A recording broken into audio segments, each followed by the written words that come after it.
po kayo mag-alala. Dito lang po ako, Sir Mayor.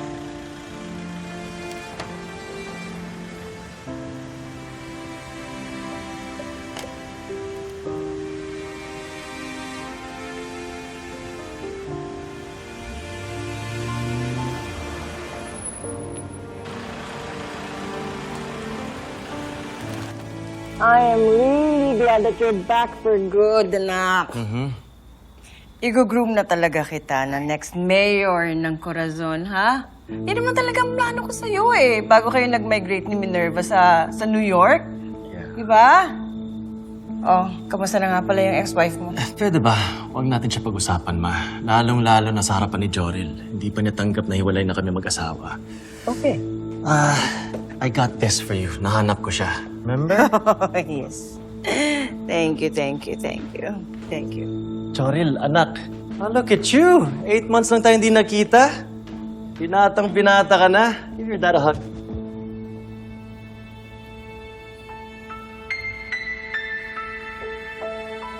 Look at you. May pasalubong ako para sa'yo. Let me get it. Sandali lang, ah. Dad, just keep it for tomorrow. I'm really tired.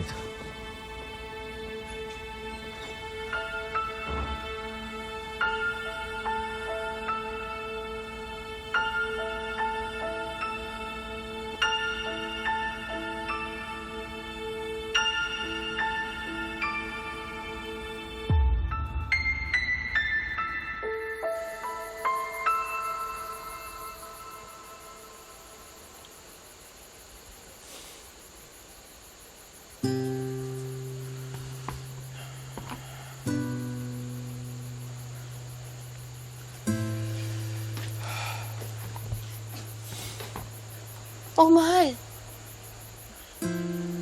Bakit hindi ka pa natutulog?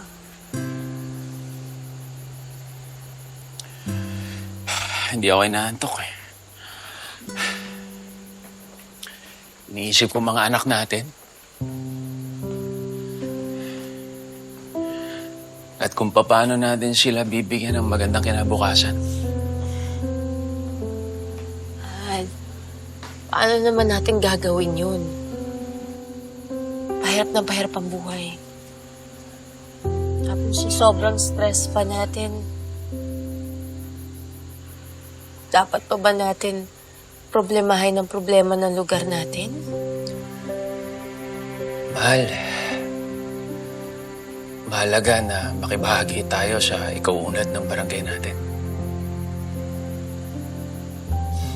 Eh, paano kung saktanik ka pa mga anak natin? Gipitin sila, buweltahan. Eh, nandito naman tayo, di ba?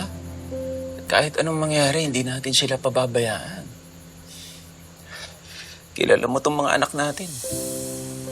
Hindi natin sila mapipigilan sa mga pinaglalaban nila. Lalo na si Rambo. Natatakot ako na hindi biro ang mga makakalaban nila ako. Pero alam mo, pinagmamalaki ko siya.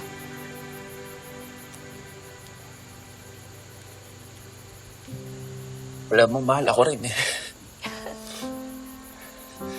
Minsan nga, naisip ko, pag dumating ang araw na makilala ni Rambo, yung tunay niyang mga magulang, at saka yung pamilya niya, mahal, sigurado ako magiging proud din sila sa kanya.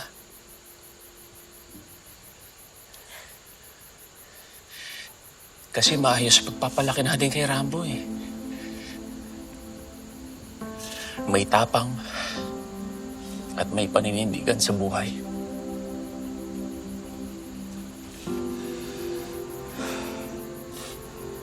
Ang tanong,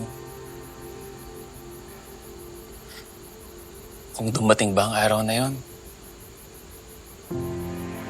handa tayong isauli si Rambo sa sarili niyang magulang.